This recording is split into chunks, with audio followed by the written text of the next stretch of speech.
Assalamualaikum second year class.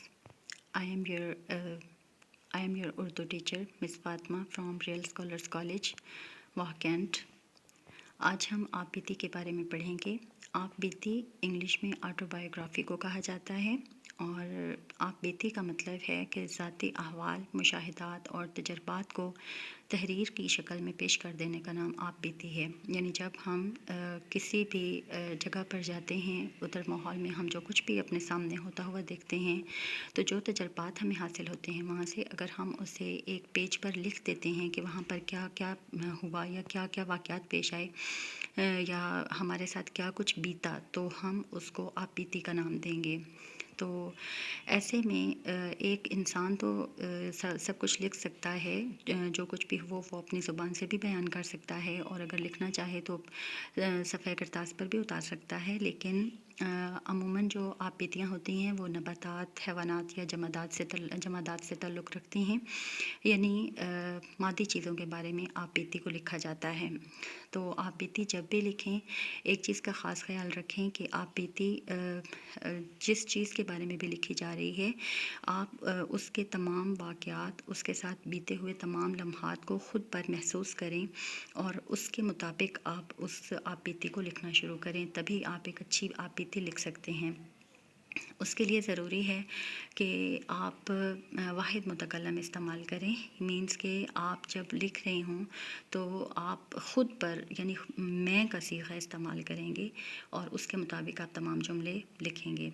उसके बाद जो भी हक़ाइक़ या वाक़यात लिखे जाएं उनको हकीकत का रूप दें। ऐसे महसूस होना चाहिए कि आपकी आप बीती में हकीकत का रंग मौजूद है और कोशिश कीजिए कि तख़य्युल जो है वो इतना फ़ितरी हो और ऐसा मालूम हो कि आप बीती मुकम्मल तौर पर आपके साथ जो कुछ बीत रहा है या मुकम्मल वाक़या जो है वो उसकी आप मुकम्मल तस्वीर कुशी पेश कर सकें। दूसरी बात कि आप बीती में तमाम आगाज़ और जो अंजाम होता है उसको चौंका देने वाला होना चाहिए, यानी बहुत एक ज़बरदस्त किस्म का होना चाहिए, जिससे आप बीती लिखने का भी एक हमें बहुत अच्छा महसूस हो और एक कहानी की सूरत बन जाए। तो इसी तरह आज हम पढ़ेंगे एक कॉलेज गेट की आप बीती। अरे कोई मुझ गरीब की भी फरियाद सुनेगा, ए दर्द दिल से आरी बेपरवाह इंसानों, तुम्हें क्या पता कि मैं भी तुम्हारी तरह ज़िंदा हूँ। आज अगर मेरा वजूद खाक में मिल रहा है तो इसका ये मतलब नहीं है कि तुम खाक में नहीं मिलोगे, हर उरूज को ज़वाल है। किसी शायर ने क्या खूब कहा है, सुकून मुहाल है कुदरत के कारखाने में, सबात एक तग़य्युर को है ज़माने में। मेरा किस्सा कौन सुनेगा, किस में इतना हौसला है कि वो मुझ पर किए गए ज़ुल्म सितम का अहवाल सुन सके। है कोई साहिब दिल जिसमें ये सुनने का हौसला, ये क्योंकि मैं नहीं हूँ नग़्मे जाँ फ़िज़ा, मुझे सुन के कोई करेगा क्या। मैं बड़े बरोग की हूँ सदा, मैं बड़े दुखों की पुकार हूँ। मेरा जिस्म ईगल गेट मेकर्स की वर्कशॉप में पैदा हुआ। पहले पहल तो मैं सिर्फ लोहे का बहुत बड़ा टुकड़ा था और मुझे एक गेट बनाने के लिए छोटे हिस्सों में काटा गया, जिससे मुझे सख्त अज़ियत हुई। मैं बज़ाहिर तो बाहर से बड़ा मजबूत नज़र आता हूँ मगर अंदर से उतना ही नाजुक हूँ। मुझे अच्छी शक्ल शबाहत देने के लिए भट्टी में डाला जाता, मेरे वजूद पर हथौड़े बरसाए जाते और मुझ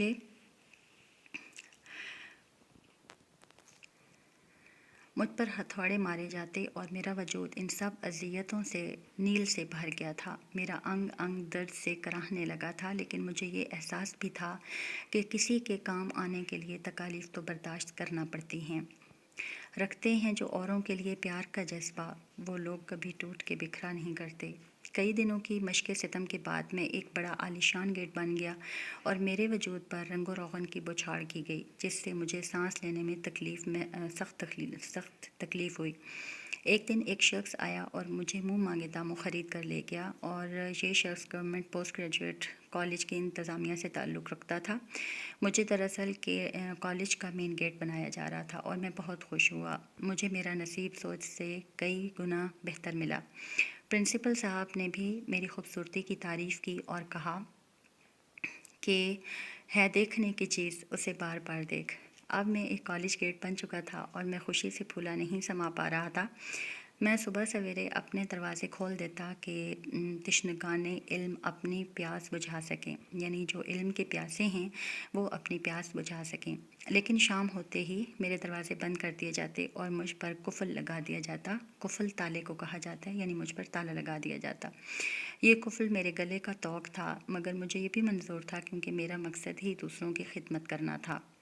میں ہر روز طالب علموں کی باتوں سے مستفید ہوتا، کبھی کبھار تو اساتذہ کرام کی علمی گفتگو بھی سننے کو ملتی اور اس سے مجھے بہت فائدہ پہنچتا اور میرے اندر ہمدردی کا جذبہ اور بھی گہرا ہو گیا۔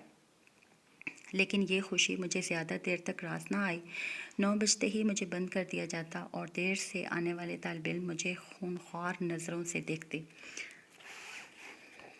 میں یہ منظر دیکھ کر دہل سا جاتا، مگر میں کر بھی کیا کر سکتا تھا، لیکن مجھ پر خوف طاری ہو گیا۔ اکثر طالب علم مجھ پر پتھروں کی بچھاڑ کر دیتے جس سے میرا وجود درد کرنے لگتا۔ یہ روزانہ کا معمول بن گیا۔ میری خوبصورتی ماند پڑنے لگی۔ میری دیکھ بھال بھی نہ کی جاتی، نہ مجھے جھاڑا جاتا اور نہ ہی دھویا جاتا۔ میری خوبصورتی کو کسی کی نظر لگ گئی۔